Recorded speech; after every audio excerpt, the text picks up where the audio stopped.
చూపులతో డైరెక్టర్ గా హిట్ మెట్టెక్కాక తరుణ్ భాస్కర్ నటుడుగా బిజీ అయ్యాడు. తీరా నటుడుగా బిజీ అవుతున్న టైంలో ఈ నగరానికి ఏమైందని ప్రయోగం చేశాడు. ఇప్పుడు కీడాకోలా అంటున్నాడు, కానీ అరడజన్ సినిమాల్లో నటిస్తున్నాడు. ఇంతకీ తన దారిటు take a look. Tarun Bhaskar Keedaa Cola release కి రెడీ అవుతోంది, కానీ ప్రమోషన్ లో ఎమోషన్ లేదు.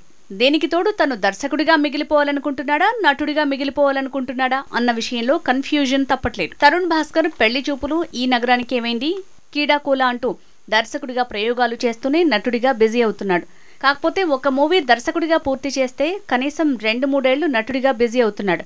దీంతో తన రూట్ అనే ప్రశ్న తలెత్తుతోంది. డైరెక్టర్ అయినంత మాత్రాన నటుడిగా చేయకూడదని ఏం లేదు, కానీ నటుడిగా ఫుల్ ఫ్లెడ్జ్డ్గా తరుణ్ భాస్కర్ బిజీ కావట్లేదు.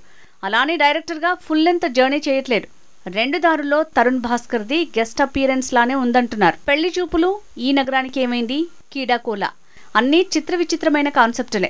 కానీ దర్శకుడిగా టాప్ పొజిషన్లోకి వెళ్లే ప్రయత్నం ఎన్నడూ చేయట్లేదు తరుణ్. నటనలో కూడా క్యారెక్టర్ ఆర్టిస్ట్గానే మిగిలిపోతున్నాడు. రిస్కీకి దూరంగా సేఫ్ గేమ్ ఆడుతున్నాడనే కామెంట్లకు క్యారఫటర్స్ అవుతున్నాడు. తరుణ్ భాస్కర్ కీడాకోలాతో హ్యాట్రిక్ కిక్కిస్తాడా? టాప్ స్టార్స్తో మాస్ మూవీస్ ప్లాన్ చేసి నెక్స్ట్ లెవెల్కి వెళ్తాడా? ఈ ప్రశ్నలకు సమాధానం ఇప్పట్లో దొరికేలా లేదు. తరుణ్ భాస్కర్ జర్నీ చూస్తే తనకి అంత తొందర లేదని చెప్పక తప్పదు.